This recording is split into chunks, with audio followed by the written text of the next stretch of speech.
पिछले एक हफ्ते में बीजेपी से 6 बड़े नए दल जुड़े हैं। एनडीए की बैठक में ताकत दिखने की उम्मीद है, क्योंकि कल एनडीए की बैठक होने वाली है और माना यह जा रहा है कि इससे पहले छोटे छोटे सभी दल एनडीए के साथ आए हैं और अब 30 की ताकत के साथ एनडीए अपनी इस बैठक में अपना लोहा मनवाते हुए दिखाई पड़ेगी। संसद के मानसून सत्र और आगामी लोकसभा चुनाव से पहले भाजपा और विपक्ष के बीच अपने अपने अगुवाई वाले गठबंधन का बड़ा दायरा दिखाने की रस्साकशी है। 17 तारीख को बेंगलुरु में लोग जुट रहे हैं, 18 को एनडीए की भी बैठक है और 18 को विपक्षी एकता की भी बैठक है। एक मंच पर आने की दूसरी कवायद जो है वो दोनों ही दलों में दिखाई देने लगी है। 24 दलों की शामिल होने के साथ महाजुटान बेंगलोर में दिखाई पड़ रहा है और वहीं 30 दलों को जुटाकर एनडीए मंगलवार को बीजेपी और एनडीए के तमाम जो दल हैं उनके साथ बैठक करने वाली है। विपक्ष के मुकाबले एनडीए की बढ़ी ताकत दिखाने के लिए भाजपा ने एक हफ्ते में 6 नए दलों को अपने साथ जोड़ा है। एनडीए में पहले से ही 24 दल शामिल थे। इन 6 नए दलों के जुड़ने के बाद अब एनडीए में शामिल दलों की संख्या 30 की हो गई है, यानी 30 का दम। पार्टी सूत्रों ने स्पष्ट किया है कि भविष्य में अकाली दल, तेलुगु देशम पार्टी, आरएलएसपी और जेडीएस के साथ चुनाव पूर्व गठबंधन हो सकता है। अब समझिए कि एनडीए में कौन कौन है।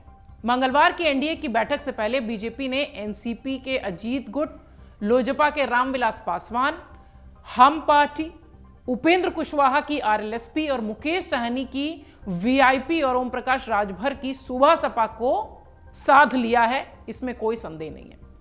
एनडीए में भाजपा के अलावा शिवसेना शिंदे गुट, Anna Dramuk, NPP, NDPP, JJP, SKM, BPP, IMKMK, ITFT, AJSU, MNFA, Tamil Maanila Congress, PMK, Apna Dal, MGP, इस तरह के 30 दल टोटल अब एनडीए के साथ हैं।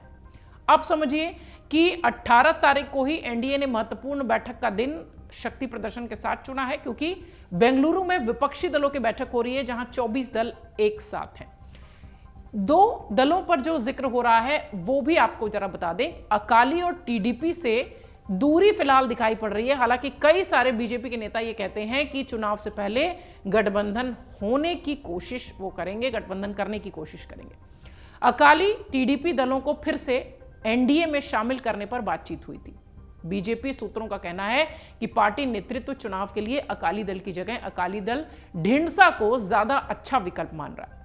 पार्टी के रणनीतिकारों का यह भी मानना है कि अकाली दल के सिखों में पुरानी पैठ खत्म हो चुकी है। दूसरी ओर पार्टी नहीं चाहती कि टीडीपी से गठबंधन के कारण आंध्र प्रदेश में वाईएसआरसीपी के विपक्ष खेमे में मतलब वो दोनों चले जाएं। वाईएसआरसीपी ने मोदी सरकार के दूसरे कार्यकाल में सभी अहम विधेयकों पर सरकार का साथ दिया था। अब एनडीए की यह कोशिश है कि ये जो साथ था ये साथ ही रहे, इसे लोकसभा चुनाव 2024 के पहले इसे साध लिया जाए। इधर बेनीवाल की अगर बात करें तो इन्होंने भी जो दूरी का संदेश है वो दिया हुआ है। राजस्थान में सहयोगी की भूमिका निभाने वाले आरएलएसपी हनुमान बेनीवाल भी अब दूरी कर रहे हैं। हालांकि पिछले कुछ दिनों से अगर आप देखिए तो हनुमान बेनीवाल बीजेपी पर सॉफ्ट हैं, हमलावर नहीं दिखाई पड़ रहे हैं। बीजेपी के जो घटक दल हैं, उनके जो साथी हैं, उन पर भी वो नहीं बोलते हुए दिखाई पड़ रहे हैं। कहा यह जा रहा है कि पीएम मोदी की जो 28 जुलाई को बेनीवाल के इलाकों में रैली है, संबोधन है, उसमें ऐसा लगता है कि बेनीवाल भी अब साथ दिखाई पड़ेंगे एनडीए के। पार्टी सूत्रों का यह भी कहना है कि पश्चिमी यूपी में प्रभाव रखने वाली रालोद, जिस पर कि सबकी निगाहें हैं, उनसे भी बातचीत जारी है। पार्टी सूत्र यह भी कह रहे हैं कि इस प्रकार पार्टी को कर्नाटक में जेडीएस के साथ चुनाव पूर्व गठबंधन का कोई लाभ नहीं दिख रहा है। इसलिए कभी इस पार्टी का आधार माने जाने वाले वोकालिंगा बिरादरी ने उनसे फिलहाल दूरी बना ली है। अब यहां देखिए कि चाचा भतीजा वाला जो एंगल है हाजीपुर सीट को लेकर, वहां भी पेंच फंसा हुआ है। यह भी एनडीए के लिए मुश्किल है। हालांकि कहा यह जा रहा है कि लोजपा जो रामविलास पासवान की, उसके मुखिया जो चिराग पासवान है, वो बैठक में शामिल हो रहे हैं कल, और अब उन्होंने साथ आने की सहमति दे दी है। मगर पार्टी के दोनों गुटों के बीच दिवंगत रामविलास पासवान की परंपरागत सीट हाजीपुर के बीच तनातन की स्थिति बनी हुई है। चाचा भतीजे का विवाद यहां भी दिख रहा है। इस सीट से फिलहाल केंद्रीय मंत्री पशुपति पारस सांसद हैं। बीते चुनाव में जमुई से लोकसभा पहुंचे चिराग इस सीट पर दावा जता रहे हैं। चिराग चाहते हैं कि बैठक से पहले हाजीपुर को लेकर स्थिति साफ हो जाए। हालांकि अभी तक कुछ क्लियर हुआ नहीं है और एक दिन की बात है तो लगता भी नहीं कि क्लियर हो पाएगा।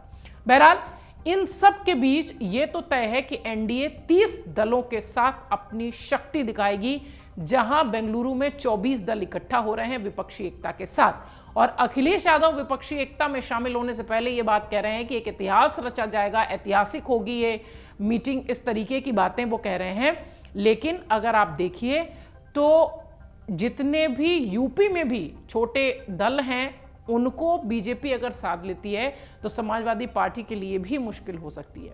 इन सब के बीच एनडीए और विपक्षी एकता की ये बैठक वाकई में सियासी गलियारों में चर्चा का विषय है और देश के बड़े मुद्दों में ये दोनों ही बैठकें फिलहाल शुमार हैं।